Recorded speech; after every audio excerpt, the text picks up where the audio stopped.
So I hope that gives you a bit of an overview on just why we believe plants really are quite so fantastic in helping the skin and offer real benefits that synthetic products just can't offer at all. Upam, da ste s tem dobili nekakšen pregled na tem, kako pomembne so rastline, kako zelo lahko pomagajo naši koži na načine, na katere konvencionalna kozmetika ne more. That's it. Thank you very much for listening, and I'd love to hear your questions.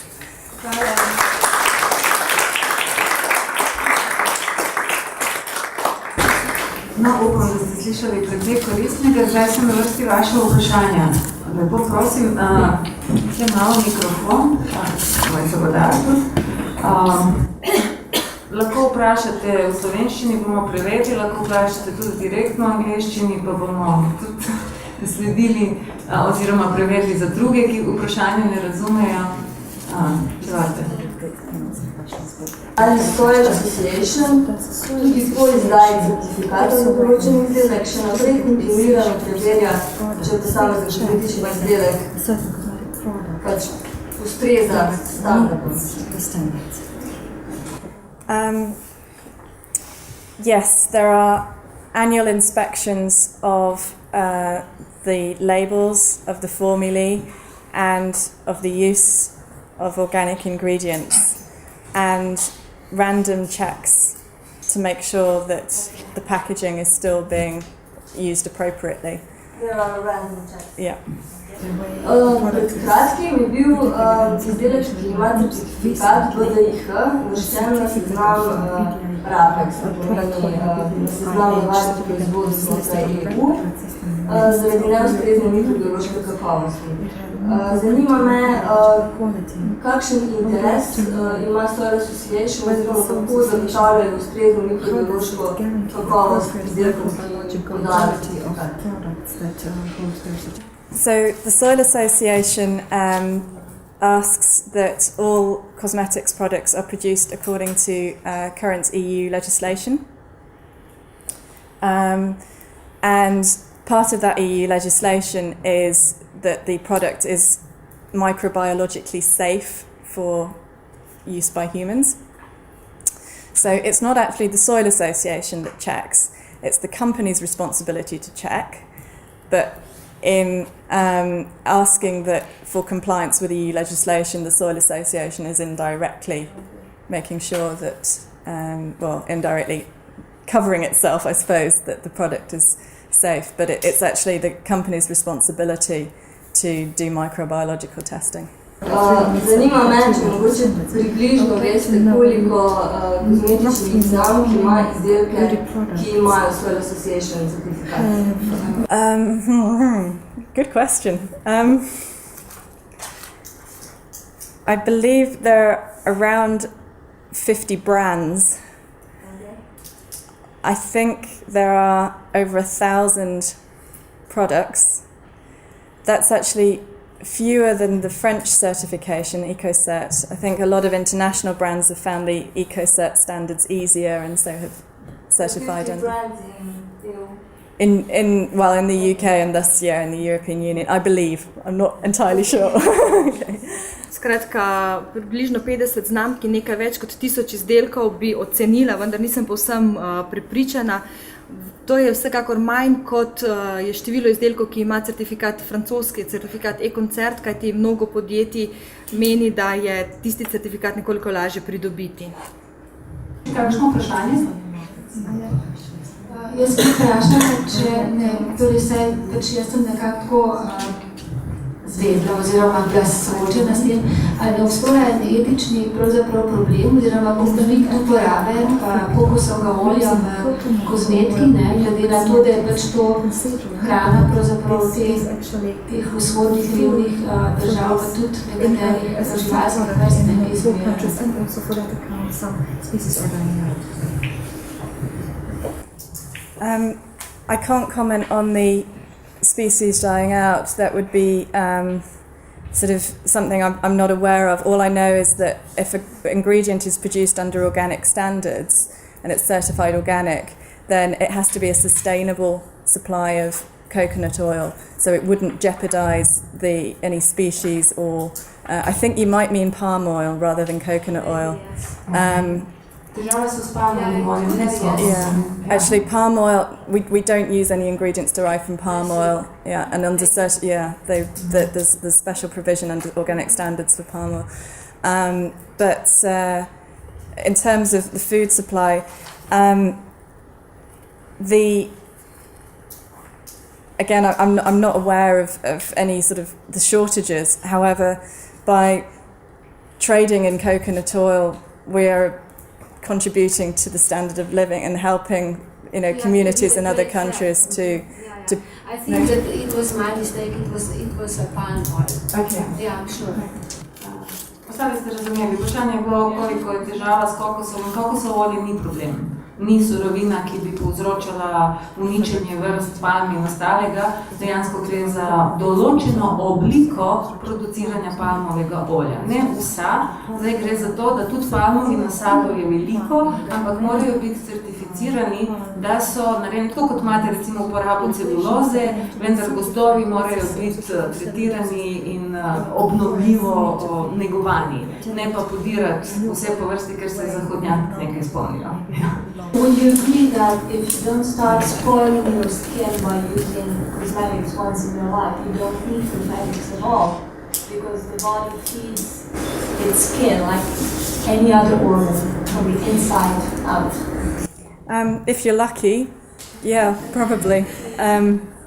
Some people develop either skin problems or just genetically have dry skin. And if you live in a climate where the weather dries your skin out, or you work in an air-conditioned office, generally the skin gets affected by that environment and can dry or can just be sort of in need of extra moisture that's been taken out by environmental factors. But yeah, some people are lucky in that I know people who've never washed their hair all their lives. It's not for most people, but it's perfectly possible. But I would say only very few people have that kind of environment or that kind of skin where it's possible. But obviously, I would say to people, if you don't use sort of cosmetics based on synthetic ingredients, the chances that your skin will develop any allergic reactions to certain ingredients is a lot lower as well. I would just say that my male friends practically all of them, don't use cosmetics and they have great skin because they never started using cosmetics. So I think it's not just being lucky.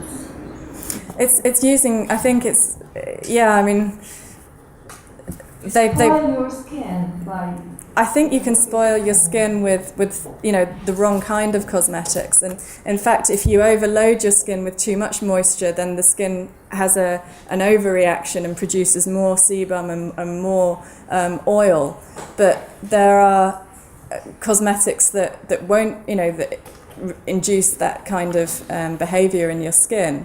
But as I say, some people do work in environments or are affected by the weather where the skin gets dried out, and that's something they would like to change. So I wouldn't say you can spoil skin with the wrong skincare, but I don't think with quality or organic skincare you're going to cause any adverse effects on the skin. No. Bom povzela. Skratka, menim, da lahko, ali ne menite, da lahko pravzaprav škodujemo oziroma škodujemo svoji koži z uporabo kozmetike, ko jo enkrat začnemo uporabljati. Kajti menim, da telo hrani kožo tako kot vse druge organe, torej od znotraj. In gospa Ebi odgovorila, ja, to dejansko lahko drži, če imate srečo, namreč in če nimate dodatnih težav s kožo, ki so morda tudi genetsko pogojene. Naprimer, če delujete ali živite v okolju, kjer naprimer v pisarni, ki je zračena z klima napravami, se vam bo koža sušila in zato potrebujete proizvode oziroma izdelke, ki bodo vašo kožo dodatno vlažili. Poznam ljudi, ki si v svojem življenju niso umili lase, ampak mislim, da je le malo ljudi, ki imajo tako kakovostno, tako dobro kožo in ki živijo v takšnem okolju, da ne bi potrebovali nobene kozmetike. Menim pa, da če ne uporabljate sintetičnih sestavin oziroma sintetične kozmetike, obstaja veliko večja možnost, da ne boste imeli alergij. Potem je gospodična povzela, da pozna veliko prijateljev, ki ne uporabljajo kozmetike, pa imajo odlično kožo. In gospa Evi odgovorila, da se ji še vedno zdi, da z napačno kozmetiko lahko dejansko, z napačno rabo kozmetike lahko dejansko škodimo svoji koži, lahko jo naprimer preveč navlažimo in zaradi tega postane koža bolj mastna. Kljub vsemu pa, da okolje in vreme lahko škodita in sušita kožo in to bi naše podjetje želelo spremeniti. Kožo lahko pokvarite z napačno nego, z organsko nego pa ne morete pričakovati neljubih učinkov. Yeah, I'd actually just say, you have a very good point with makeup, because there's a big tendency for people to say, oh, I must wear makeup with a foundation, for example, with a sun protection factor. And that's absolute nonsense, because in most times of the year you don't really need to wear moisturizers or makeup every day that have got sort of sun protection factor ingredients, because they just block the pores and they don't really serve a purpose. Imate pa seveda prav, ko gre za ličila, namreč ljudje menijo, da morajo vedno imeti ličila, ki imajo tudi določeno podlago, naprimer, ki imajo faktor zaščite proti soncu. To je po mojem čista neumnost. Večino časa v letu to vrstnih ličil ne potrebujemo, večino časa v letu ne potrebujete ličil, ki bodo vsebovale faktorje za zaščito proti soncu, kajti ti faktori samo blokirajo pore vaše kože. Še eno vprašanje? Another question. Yes, I have a couple of questions. Firstly, is there any resources, either books or internet sources, that you could suggest where one could get sort of more in-depth information on organic cosmetics on the one hand, and also the comparison between the conventional and organic cosmetics? That's the first question. The second question is a bit more specific and shorter. What is the yearly growth of, say, sales of organic cosmetics in comparison to conventional cosmetics in the UK? Okay. Second question first. I believe, and there's very poor data on this, organic cosmetic sales are growing at about somewhere between 50 and 100% per year in the UK. Compared to conventional skincare, I think it's stagnant or increasing by maybe 2-3%. As regards literature, there's no really one good source on the internet or anywhere else. I mean, I have a number of papers in the research that I referred to earlier on parabens and phthalates and various problem ingredients. I have access to those papers.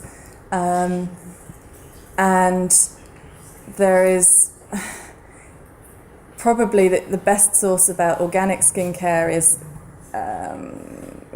about the standards and so on is with the individuals. So the Soil Association has a lot of information on its website about organic cosmetics and standards and so on.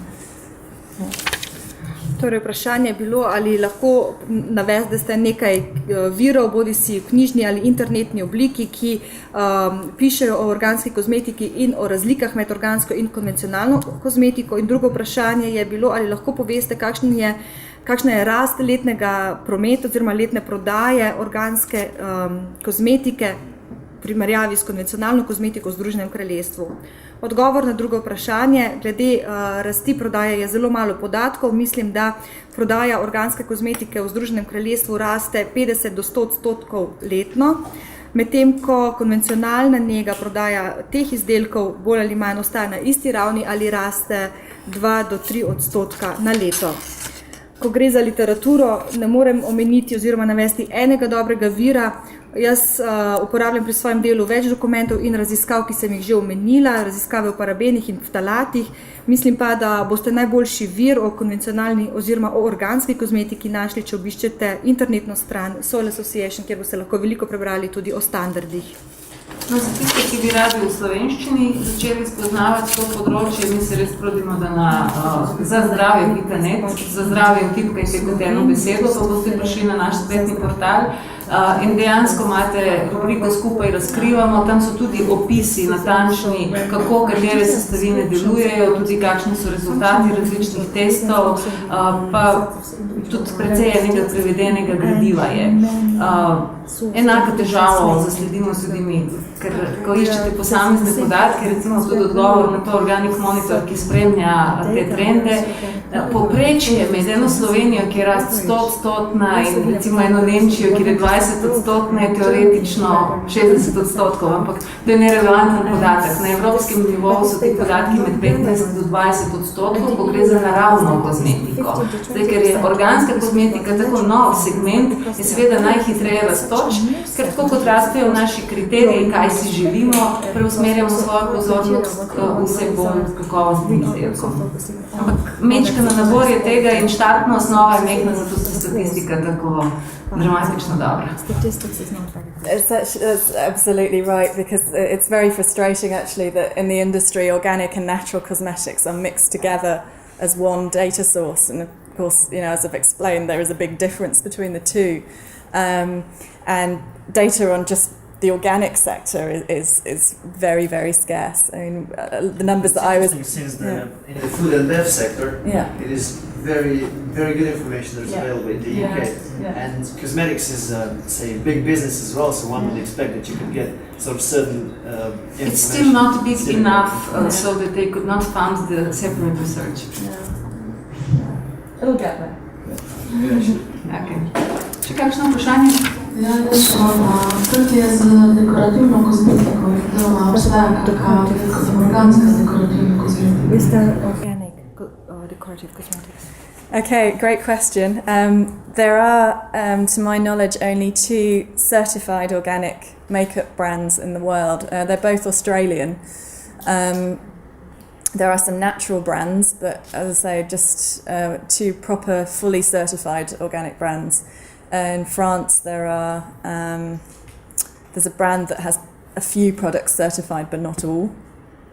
And it's actually, at the moment, it's not possible to make makeup to Soil Association standards because they don't allow any mineral colours. Even the mineral colours that you find in makeup are actually synthetically produced. They are actually iron oxides or titanium dioxide or so on, but most of them are synthetically produced oxides.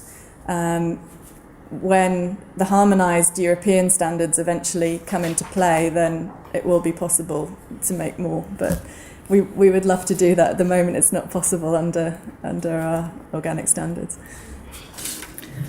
To je odlično vprašanje. Obstajata 2 certificirani organski znamki, organska ličila make-up, obe izvirata iz Avstralije. Iz Avstralije obstaja več naravnih znamk, ampak pojasnila sem že razliko med naravnim in organskim.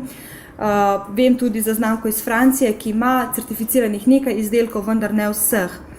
Trenutno je nemogoče izdelati make-up po standardih Soil Association, kajti ves ta make-up vsebuje mineralna barvila, ki jih po teh standardih ne smejo vsebovati, kajti mineralna barvila so sintetično proizvedena in vsebujejo bodisi železo ali titanov oksid.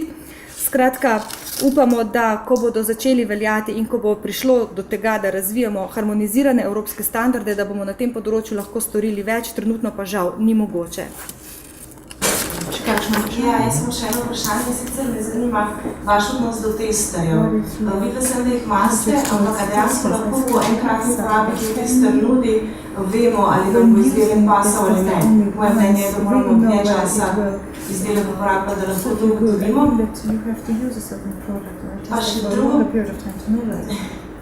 Pa še drugo vprašanje, če lahko samo, če veste mogoče, kako je za zakonodajo glede organske kozmetike v Ameriki, če imate kakšne informacije.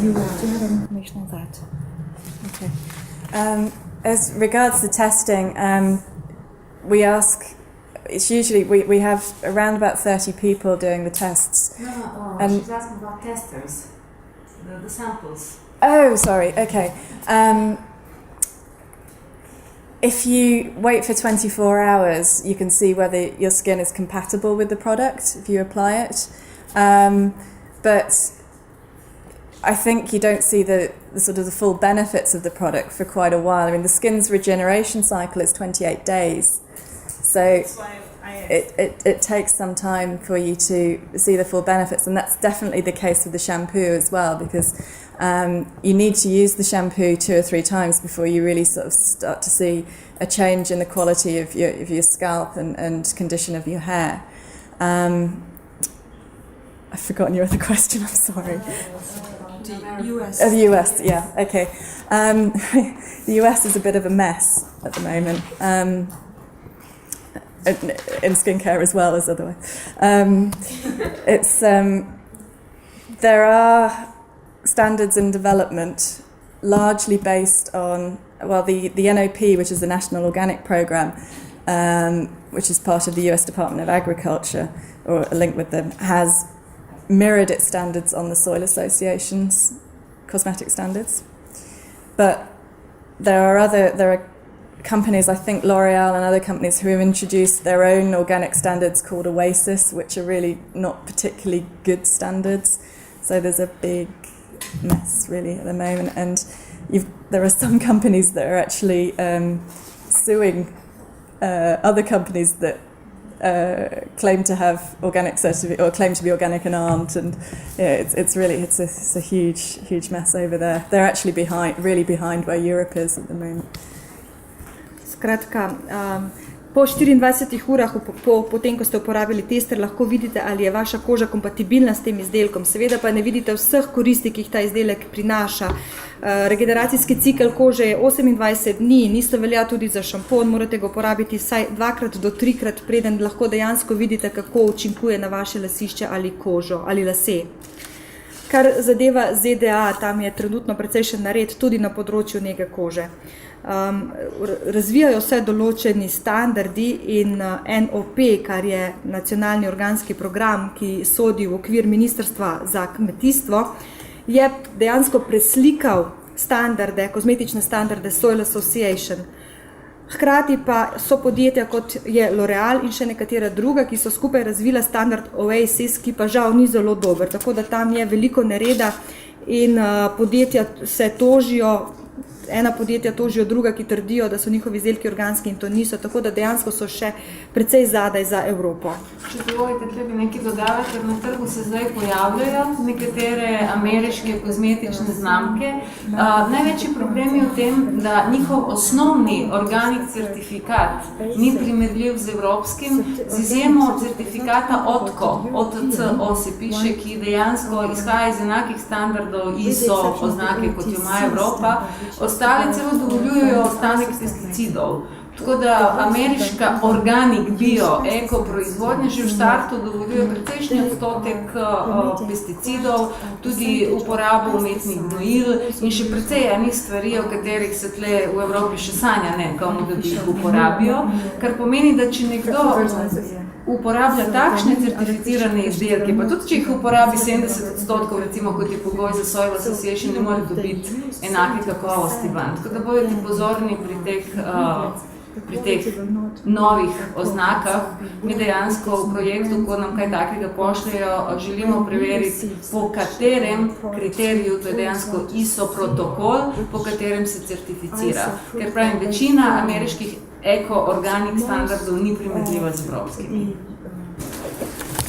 Jaz bi samo vprašal, koliko približno energije se sploh potrebuje za izdelati en navadni organski šampon ali pa recimo neorganski. Koliko sploh, da se ljudje sploh predstavljamo, koliko je to energije potrebno, da se nek šampon naredi z embalažo, s transportom surovin in tako.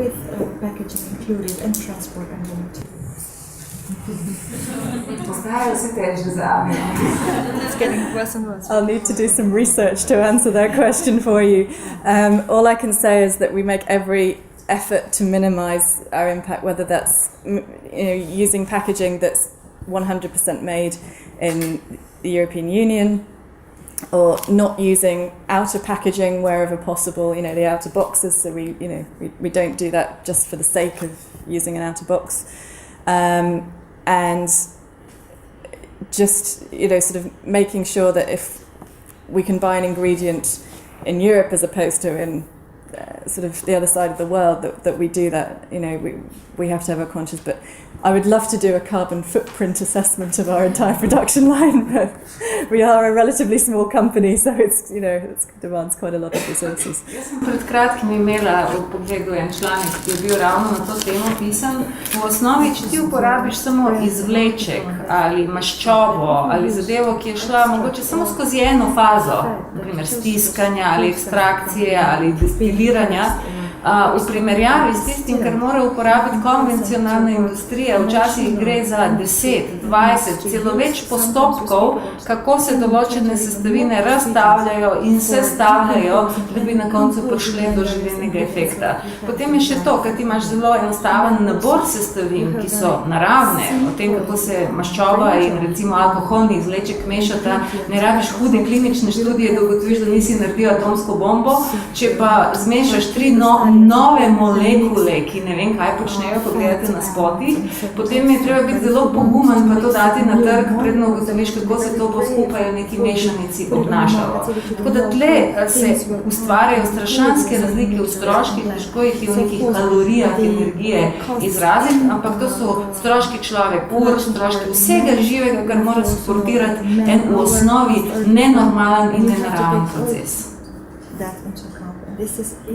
No, počasi bomo zaključili, če je še kakšno vprašanje povejte, drugače, da ne bi javi preveč hitela na letalo, ker se bomo zahvalili in mi zaželeli, da čim prej dojenčke spet vzame v roke.